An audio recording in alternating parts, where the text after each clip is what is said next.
He first collaborated with the other Ronnie on the Frost Report in 1966. I look down on him because I am upper class.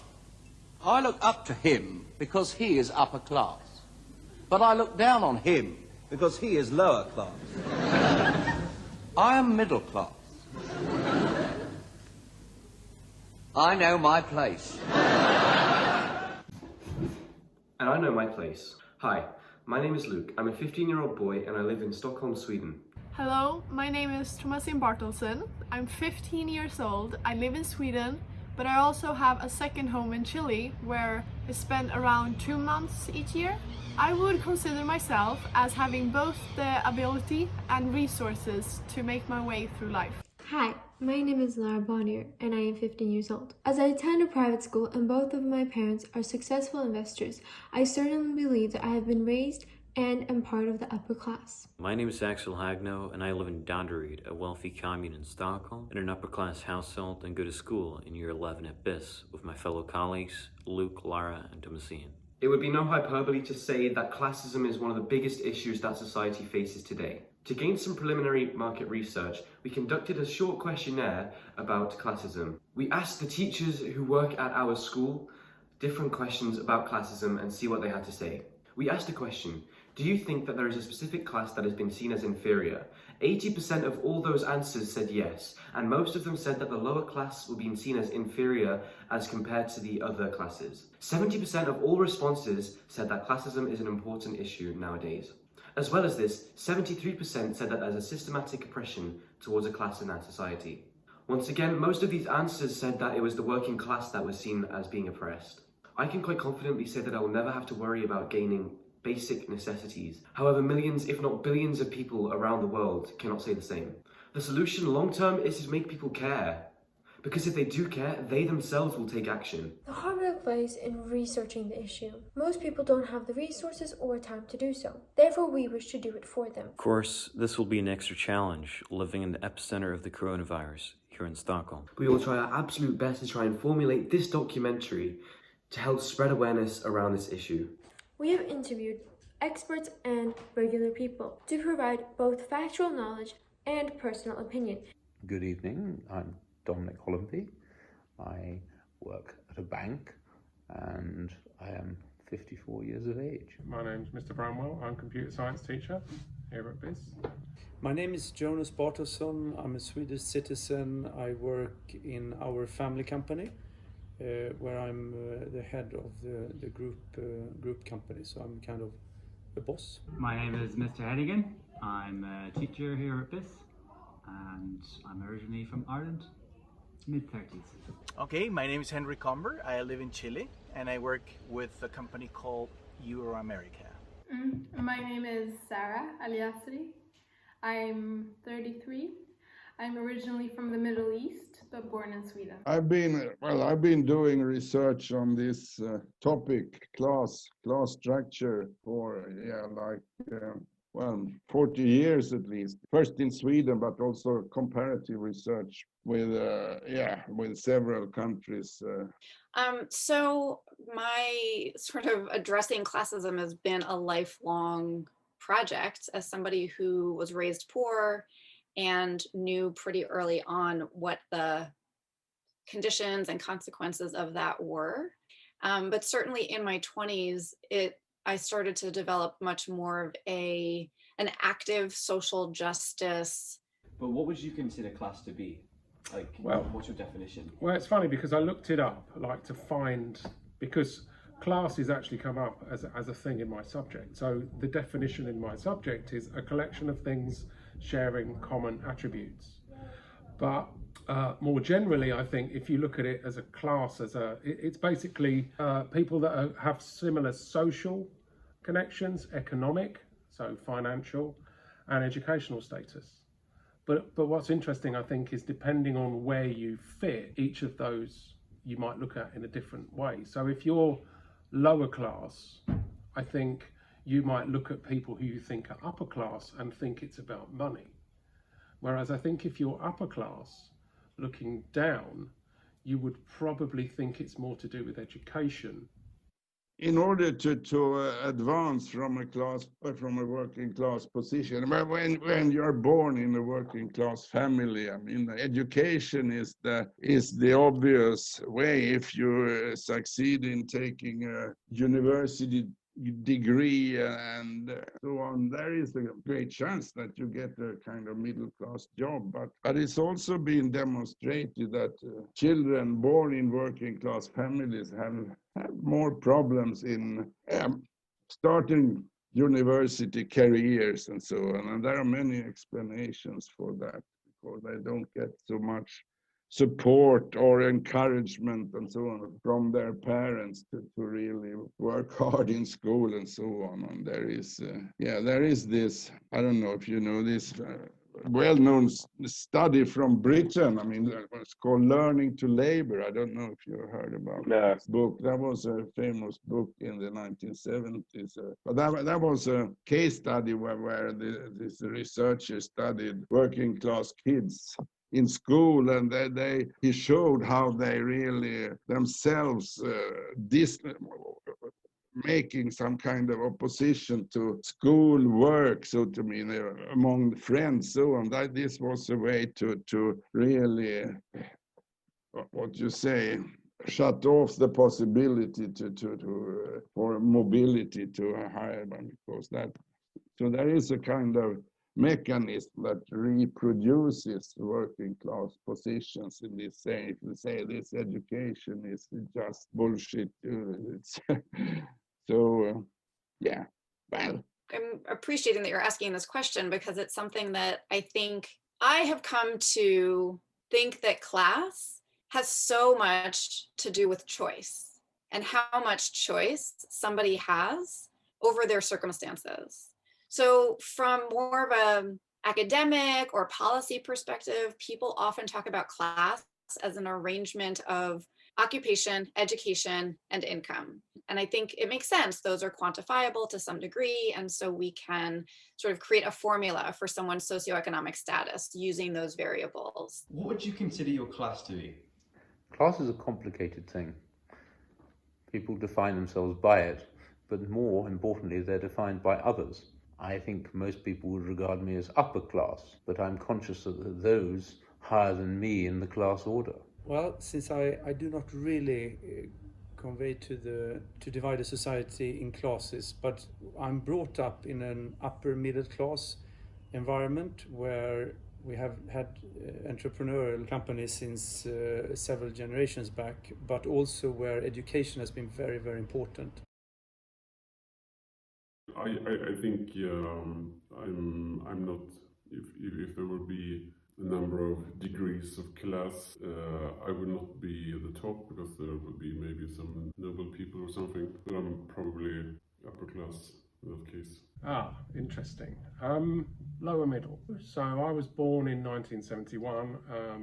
I moved down to a very working class town in the south of England when I was 3, so that would have been 1974. My father was a teacher, but my mum, for a short time, actually worked in a factory. Yeah, I think we were very much on an estate, and we were working class back in the 70s. So I think as time has elapsed, we've become, I'd say, lower middle class as a family, and that includes me.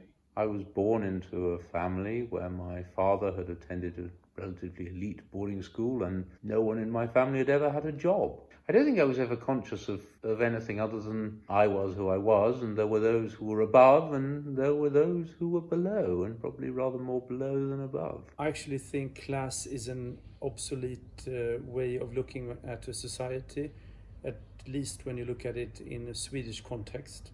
I think that how you divide a society more today is more between entrepreneurial people and people that are dependent on someone else. To you, what would you consider class to be? Wow, that's a tough question. I know. Well, I think in Chile there are classes. I think it's very clear that we have like a upper class where you get probably the best education, best schools, and also most of the best job opportunities. Then there is a middle class that have been growing, that they're doing quite good, especially on the education system. And then there's a lower class that I would say primarily they don't have access to good education and or good health. Do you believe that your social class is fairly represented in the media? I think people like myself are probably an endangered species. I don't think that the media is kind to those who are of a privileged background, but I'm not sure they have a duty to be kind to them either. I think it varies very much from country to country. I mean, the middle class and the nature of being in the middle, you're kind of a centrist, so you're neither one extreme or the other. I think the middle class are kind of generally represented fairly because they are the majority in most cases. Yeah, I think so. Yeah, I mean, that's part of how classism perpetuates. We have a media that is informed by, owned by, run by, predominantly by white, wealthy men, and now some women. And there are some opportunities now.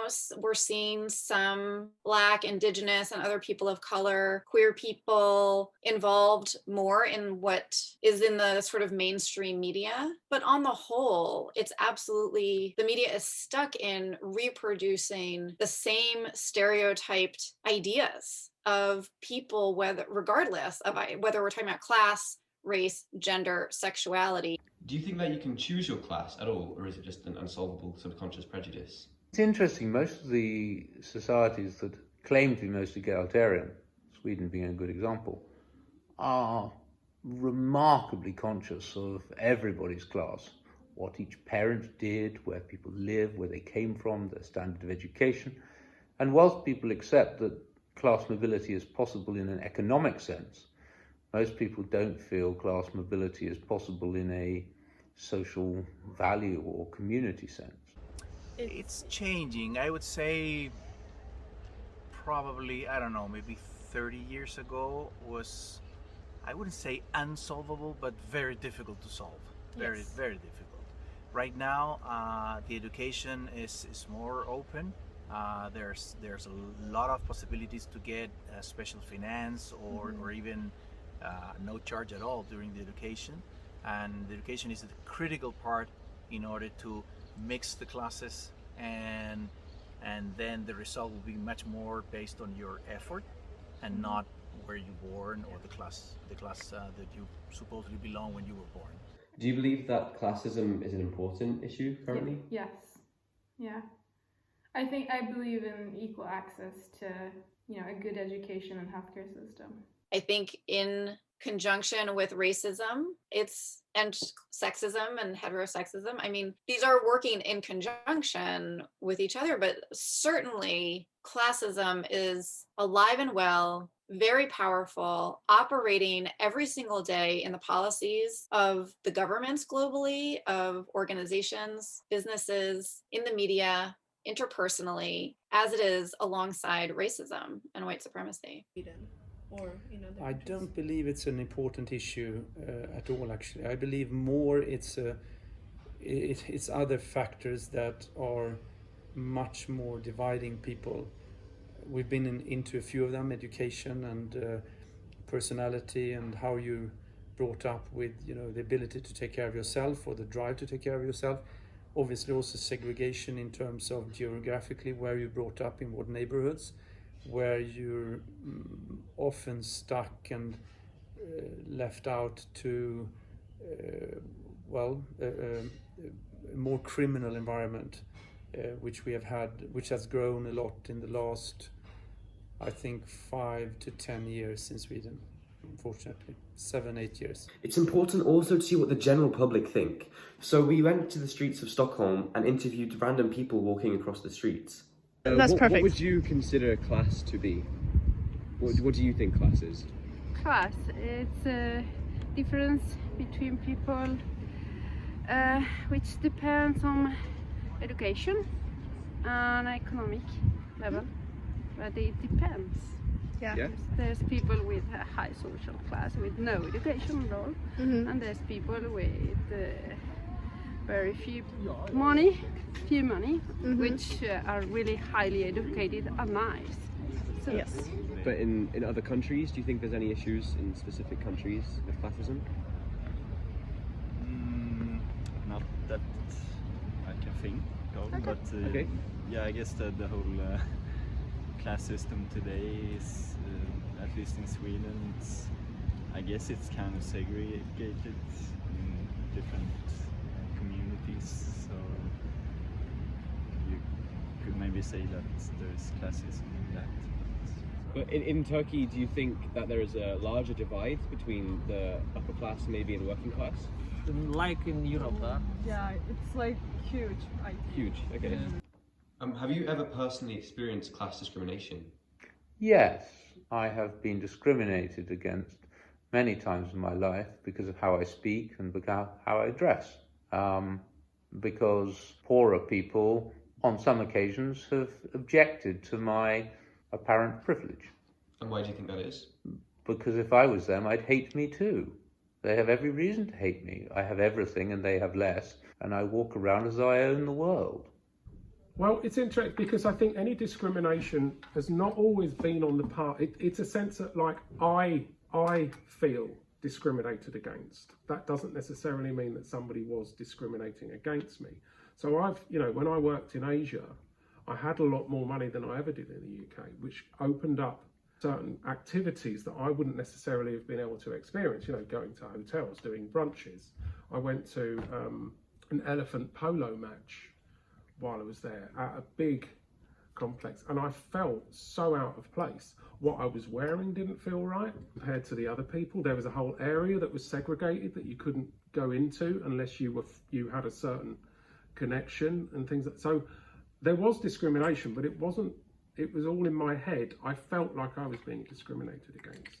To wrap this small documentary up, we just want to say that we have enjoyed a lot conducting the interviews and making the video. We believe that we have demonstrated various views on classism. We have gained a lot more knowledge and perspective on this topic and the challenges that some people face or some groups face. We conclude that education is an essential part of a class journey, which most people agree on in the various interviews. There is also an aspect to move class financially is way easier than to move socially. We can also reflect on how even if people don't realize it, there is a hidden form of classism and hierarchy in most societies. Thank you so much for listening. We hope you have enjoyed and learned something from this documentary and that you will spread your knowledge to other people.